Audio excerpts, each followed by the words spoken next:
Well, thank you very much, David, for joining us and for that very optimistic take on the future. I'm sure a lot of people feel reassured by that. If I can ask you, not just representing the UK or British politics, but representing the West in general, it seems like Brexit was one example, the US election is the other, and we've seen echoes of this all over the West. People going to elections or referenda seem to be consumed with a sense of fear and hatred. What are you so afraid of? And what do you hate so much? Well, as I said, I think that, if I take my own country, actually we are an economic and political success story. When I was re-elected Prime Minister in 2015, unemployment was falling, the economy was growing. We had more people in work than ever before in our history. People's take-home pay was starting to rise, living standards were rising. But these two phenomena that I described are present in Britain. If anything, they're even more present in the United States of America. And there's a common theme across Europe. And it is that while some people are doing well from globalization, there are too many who are left behind, who don't see the advantages. And we have to address that. I think for too long, there was just a sense that in the end, the rising tide would lift all the boats. And that hasn't happened. And so we need to course correct. And I think you see that with the new British Prime Minister, with the emphasis on making sure there's genuine opportunity for everybody, that we increase skills and training. We have this new minimum wage. We take the poorest people out of taxation. We've got to demonstrate that the system that we believe in can deliver for those people. And the issue of immigration is, and cultural change in our countries, I think is a very important one. People have felt that the pace of change has been too fast. And I say this as someone from a country which is very proud of our multi-ethnic, multiracial democracy. I'm not saying Britain is perfect, but actually, look at the British cabinet today. We have in our aid secretary, the daughter of Gujarati immigrants from East Africa, first generation, second generation, she's sitting in the cabinet.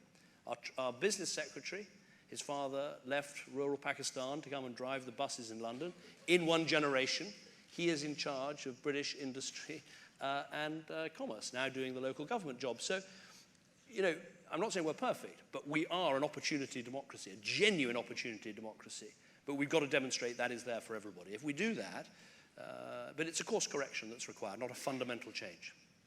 Perhaps unsurprisingly, I just quickly glanced through some of the questions that came from the audience. Several of them asked the same question. Would you have done things differently? Would you have not taken your country into this referendum? No, I think the referendum was the right thing to do. I mean, after all, we've just been talking about how fundamentally Western countries need to address the causes of populism and not push them to one side. Now, one of the things people were unhappy about and uneasy about in the United Kingdom, quite understandably, was that this organization to which we belong, the European Union, had changed quite fundamentally over the 40 years since we had joined it, and yet the British people had never been asked, at the time of the various treaties increasing its power, had never been asked for their opinion. And so if you want to address the causes of populism, just as you need to properly control immigration, just as you need to demonstrate the economy works for everyone, you have to address this question too, and that is why I held the referendum. Now, my argument was we were better off staying in but reforming the European Union, staying out of the things we didn't like, but the contrary case won, that we should leave altogether and then work out a new relationship with Europe. Now, obviously, I regret that decision because I was very strongly on one side of the argument, but I'm a Democrat, and I don't believe as a Democrat you can regret holding a referendum or abiding by its result. Slightly different question. You're a Prime Minister, a politician who took a couple of enormous risks. One paid off, the Scottish vote, and the other didn't. You're in a country now where you have a Prime Minister who's taken an enormous risk. You got a chance to meet him. What is going on in his head, do you think, as a person who's been in that place? Well, first of all, let me say, I don't believe what I did. I don't see that as risk. I see it as having a strategy and a plan. With Well, the that's what he Scottish, says too. with this, well, I'll come on to what I think is happening here, which is fascinating, while trying to stay out of Indian politics. But with Scotland, you know, we had in the United Kingdom a Scottish Independence Party elected to the Scottish Parliament. I could have said, no, you can't have a referendum. But if I'd done that, that only would have increased the cause of Scottish independence. Yes. So I had a strategy and a plan to try and keep our United Kingdom together. Again, with Europe, I feel we had to take on the argument about Britain's place and where we were going to be and did we want to stay in this organization or not. And the British people have now made the choice. Now, as a result, actually, you know, the populist movement in the UK has been very much reduced. Now, moving on to Indian politics, I mustn't get involved in the... Oh, please do. What I will say, I'll simply say this, that, you know, many people looking at a country like India have said, you need to get to grips with corruption. You need to move your economy to one where more people are banking rather than not banking. You need to move and, if possible, fast forward towards a more digital economy. And crucially, I think, in terms of development, you need to grow your tax base. Because in the end, what is the constraint on India's growth? This fantastic performing economy you have. One of the greatest constraints is the funding for infrastructure so that the growth can continue. So I don't want to get into the procedural approaches of what has happened, but if you make progress, banking more of your economy, moving to a digital economy, tackling corruption, and crucially enlarging your tax base, those are worthy objectives, and I think people should applaud the ambition to make progress on them. Right. We're talking about the West, and, which was the theme of your talk earlier.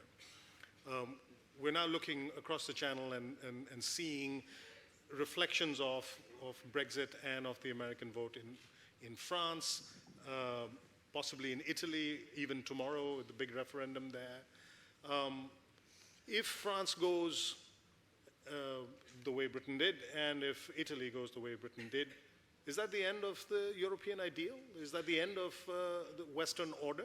Well, this is a very, getting into predictions in 2016 has been No, a very I'm dangerous... not asking you to predict. No, but I'm saying if that happens... Yeah. Look, if that were to happen, yes. if France were to elect Marine Le Pen, yeah. that would be obviously a very big body blow for the European project.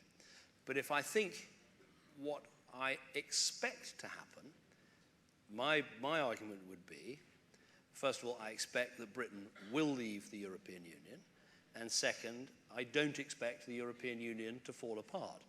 Now, why do I feel that? Well, having spent 6 years sitting around the European Council table with 27 other leaders, I can see that while Britain has always had its misgivings with this organization, indeed I have my misgivings with this organization, we never liked the idea of a commission, a civil service making laws. We never really liked the idea of a European Parliament when we had such a strong and historic parliament of our own. Britain's commitment to Europe was very much a utilitarian one. We were there because we thought it was in our economic interests to trade and cooperate. We never really liked the political project of Europe. We tried to get out of that while staying in. That didn't work. I always felt that the other countries were more enthusiastic about the political project. And to people who believe Europe definitely will break up, in many ways I would point to the example of Greece.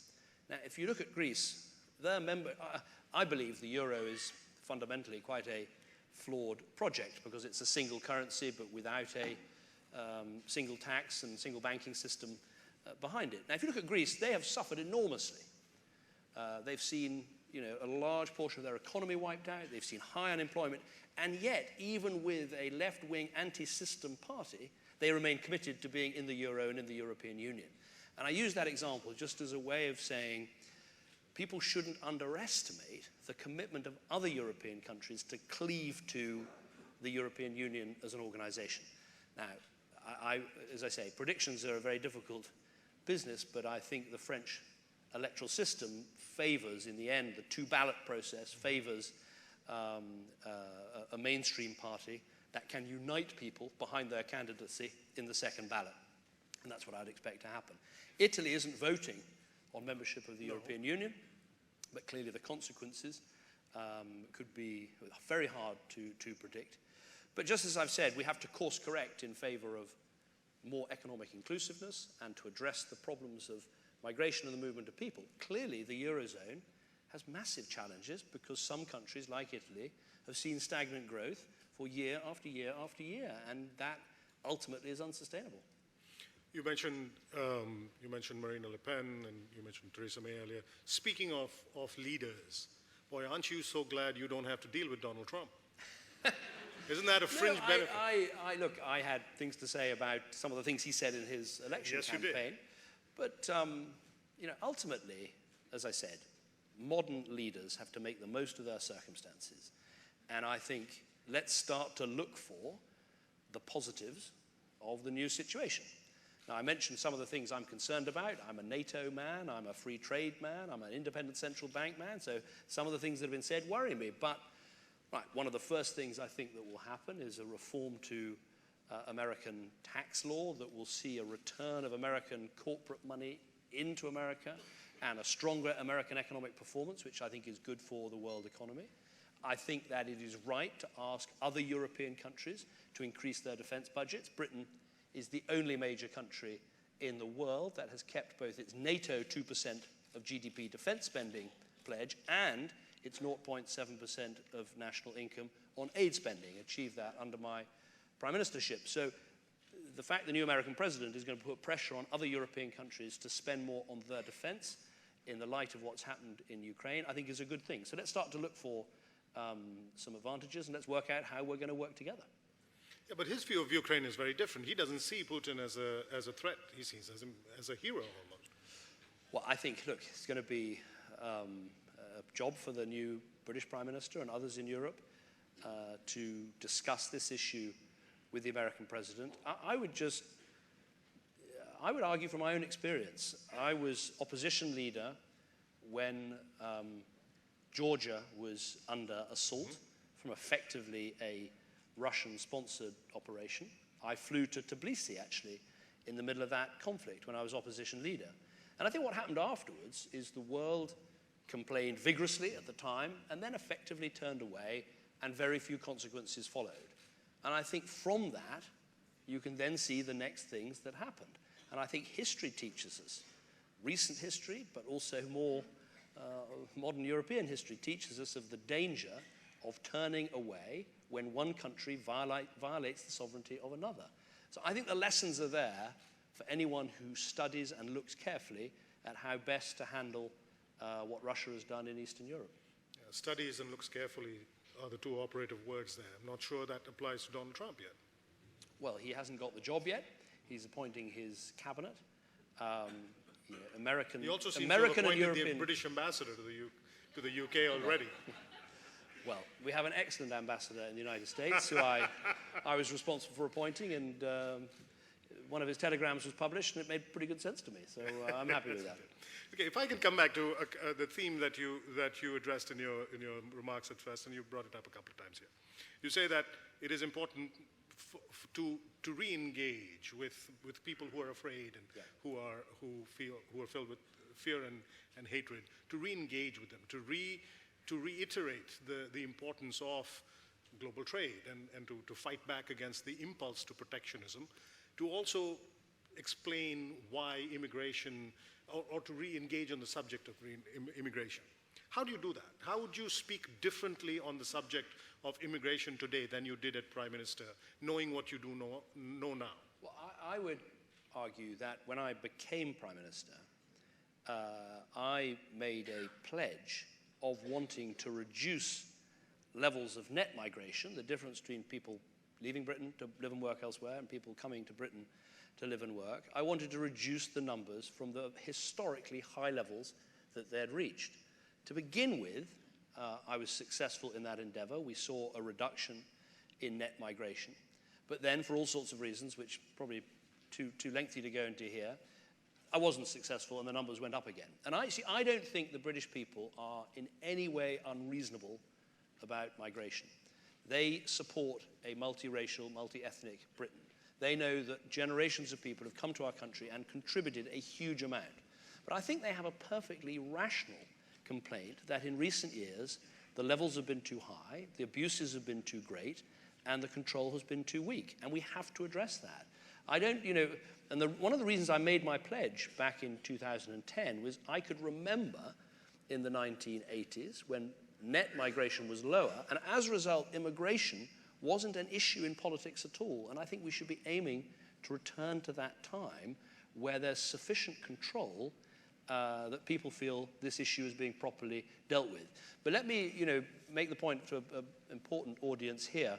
You can control immigration while still making your country an attractive place for people to come and live and work and study. And even with the controls that we put in place and the controls I expect that will follow, particularly on European migration, today, and I expect into the future, there's no limit on the number of students, including Indian students, who can come and study in British universities. You need to have a university place, you need to have an English language qualification, but there's no limit on the numbers. So we can be open, we can be attractive, we can be economically successful, but we have to demonstrate control at the same time.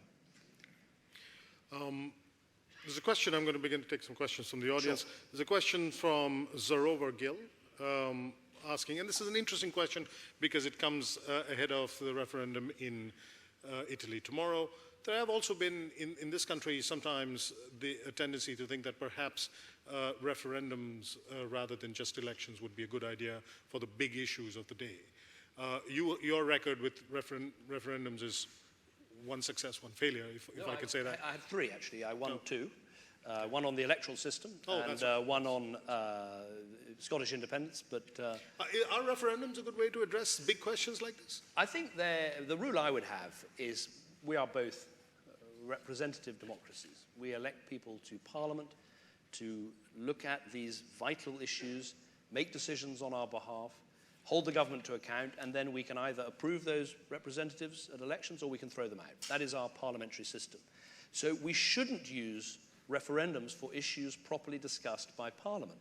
But it seems to me there are some issues that go above Parliament, issues that are about how your country is governed, the rules for governing your country, or indeed your membership of international organizations, particularly if they have a role in power and in legislation and in other ways. So it seems to me the referendums I held were entirely justified. The electoral system, the way in which we vote for our representatives, that is like one of the key rules of the game.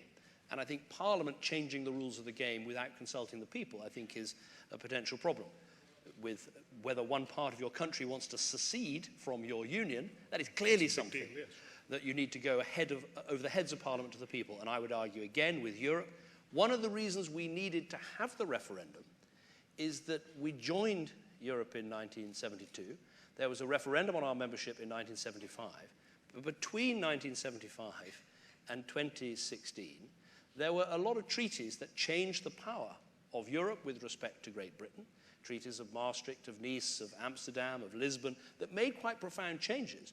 My party, mostly in opposition during those years, argued for referendums. We didn't have them. And that, I think, is why it was so justified to have a referendum on the big issue of in or out at the time when we did. So that is the role for referendums, not to supplant parliamentary democracy, but when you are deciding bigger issues that go above Parliament. Latika Tandon asks, the world seems to be moving towards protectionist policies.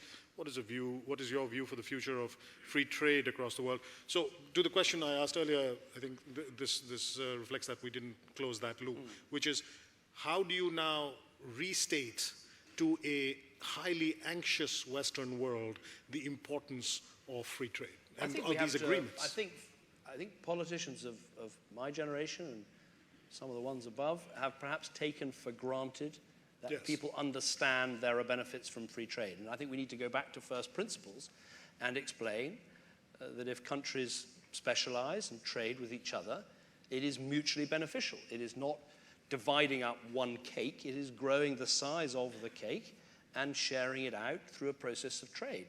That's the first point. And the second point is that trade and specialization can lead to huge increases of productivity. We produce more per person, and if we do that, we can receive the benefit in higher wages and higher living standards. Trading countries, countries that trade between each other, build strong and often friendly relations, and that has another benefit. And Britain, I think, is well placed to make this argument. Our decision to leave the European Union, I don't think was linked to a movement in favor of protectionism. It wasn't an issue very much in the campaign about Europe's trade deals with America or with Canada. Those were not election issues. And if you look at Britain today, the fact that, our premier car manufacturer, Jaguar Land Rover, the fact that is owned by an Indian company, Tata, that is not a source of shame or embarrassment. It's a source of great pride that we together, the Indian capital, British skills and technology, have built a new manufacturing giant. That's a source of great pride. So I think Britain's quite well placed in the modern world to make the argument again from first principles that international trade makes us all wealthier. So much of the fear of globalization in the West is the loss of jobs and the fear that jobs will never come back. And so often now when you hear of talk of recovery, it is the expression jobless recovery is now practically a daily occurrence. How do you address that anxiety? Well, by pointing to the evidence. I became Prime Minister in 2010. I finished in 2016. During that time, we created every day a net 1,000 new jobs. There are more people in work in Britain today than ever in our history, more women in work than ever before in our history. Now, you then go to the argument, well, what sort of jobs are these? And it's certainly true that in the US, you can see a greater evidence of the reduction in middle-class jobs. In Britain, it's harder to see that. We've actually seen a growth in jobs at various different income levels. And I think, again, we have to make this argument that, of course, we're not going to succeed if we try to cling on to low-cost, low-value-added jobs. What we have to do is to make sure we are fit and ready for succeeding in a globalized world by investing in skills and technology and expanding our universities, by investing in science.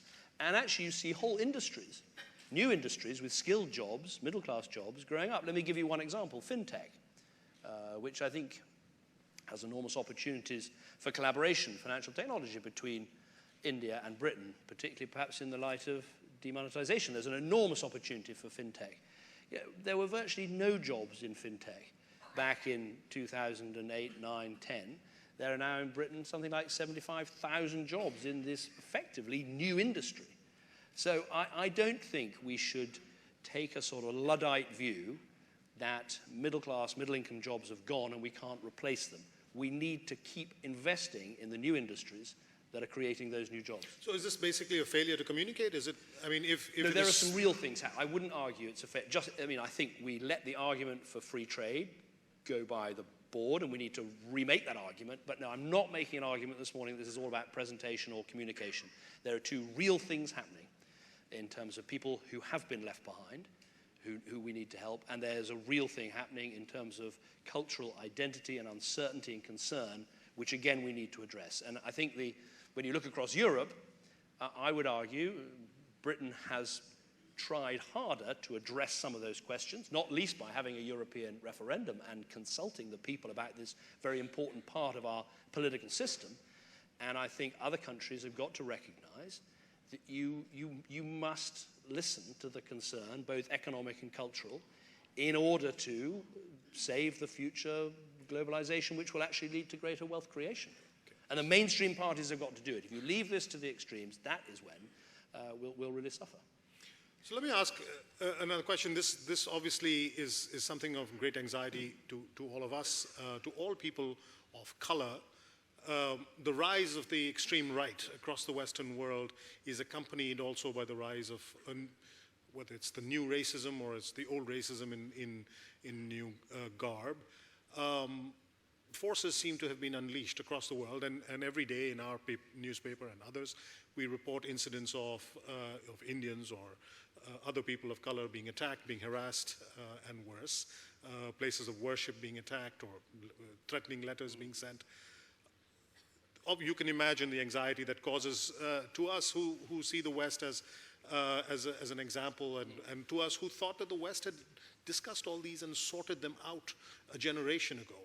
Can you explain the return of racism and how anxious should should we be? And what is the challenge for Western leaders now, and how do you address it? Well, I think the truth is that the fight against racism, intolerance, discrimination is never entirely won. You have to fight it again in every generation. You have to make sure you remember, recall, and educate people about appalling instances of discrimination in the past. One of the things I did as Prime Minister was to put a lot of effort and work into making sure we properly commemorated the Holocaust and its effect on the United Kingdom. So the fight is never truly won. I would, though, offer a word of reassurance, which is, as I said in earlier question, I think Britain is a genuinely multi-ethnic, multiracial success story where you still see some evidence of discrimination. Of course you do. But it is a world away from 30, 40 years ago. You just take, for instance, the national game of football. I mean, I'm old enough or young enough, or whatever, to remember not that many years ago appalling instances of racism in football that has almost entirely, in our country, been wiped out. So, and as I say, you can see role models in every aspect of British life, from whether it's from India or Pakistan or East or West Africa or the Caribbean. I think we have a real claim to be a genuine multiracial success story. So I would say we've never fully won the fight. We must keep doing that. But it's not just winning the fight. It seems like it was one thing to keep fighting the fight when the racist elements had been reduced to the fringe. But now you hear mainstream politicians saying things that 10 years ago would have been considered appalling. And now it's being said in the open. You have Nigel Farage and people like him across the Western world. Well, I think the answer is you have to condemn the racism, the xenophobia, the discrimination. But you have to take away from the populists the mainstream issues that give them a proper platform. So if in Europe we don't address the economically left behind, if we don't address concerns about immigration and movement of people, if we don't address skepticism and uncertainty about the European project itself, you give these people, well, those I would say, what lay behind. You can look at Sweden and the Swedish Democrats, you can look at Holland and the Geert Wilders Freedom Party, you can look at France and Jean-Marie Le Pen, you could look at Britain and UKIP, and sure. If I take Britain, the legitimate issues we need to address are the economically left behind, historically high rates of immigration that people feel aren't sufficiently controlled, and yes, also, the way that Europe developed in a way that people didn't feel comfortable with. Now, if we address those three things, all these people are left with those unpleasant and discriminatory views, and they'll be called out for what they are. We've only got a couple of minutes left, so I didn't want to let you go without putting you on the spot a little bit. Why does the English cricket team suck? I don't accept that for a minute. I mean, it wasn't many years ago, as Prime Minister, I had the enormous privilege of watching England versus India at the Oval. And it was a wonderful hot summer's day, and I was able to go into the dressing room afterwards, and two English batsmen, Ian Bell and Kevin Peterson, had scored centuries, and when they score a century, they're allowed to have a bottle of lager in the dressing room afterwards, and I was able to hand those. That was a very proud moment. So we've seen ups and downs. I think the exciting thing for both of us is at the moment India is the #1 team, England is the #2 team, and it's going to be a great contest. But I look at our team, and I think any global team would have Joe Root in as a batsman. I think Alistair Cook's one of the greatest batsmen in the world today. Jimmy Anderson's one of the best bowlers in the world today. So we've got our stars. If you could have one player from the English team, from the Indian team. Well, I don't want to pick someone out and spoil them, but you've got a very strong team, and it's been a great contest. But and I will be. It doesn't seem much like a contest. Well, don't. What do they say that pride can come before a fall? Okay, we have literally one last question. Several people have asked, what next for David Cameron? Well, I'm writing a book about my time in politics and how I got involved in this life, the things I believe in and the causes I'm going to keep championing. I'm going to do that. That's the first thing.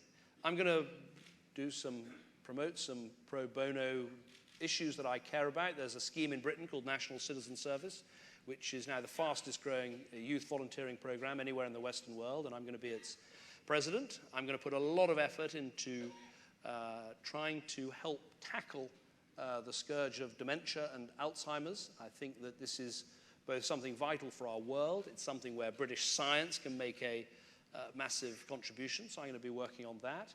I'm going to keep up my interest in development. That's why I've been so interested to see your demonetisation debate this week, and particularly working with Professor Paul Collier at the Oxford School of Government. I've been doing some work with him and hope to continue with that. And then as for the future, I don't know. I had a bit of a shock this week when I arrived here, and a copy of the Asian Age newspaper was left in my hotel room. And previously when I came to India, I was always hopeful that there'd be something on the front page about Cameron fighting for this or fighting for that. There was a Cameron on the front page, but it was my wife and the launch of her new fashion label. And I think the truth is I'll be doing a lot more of taking the kids to school and cooking the dinner, and it's time to pass the baton over to her. Well, I hope you'll come back and talk to us again. I'll be David delighted. Cameron, ladies and Thank you. gentlemen, thank you so much. Thank you very much.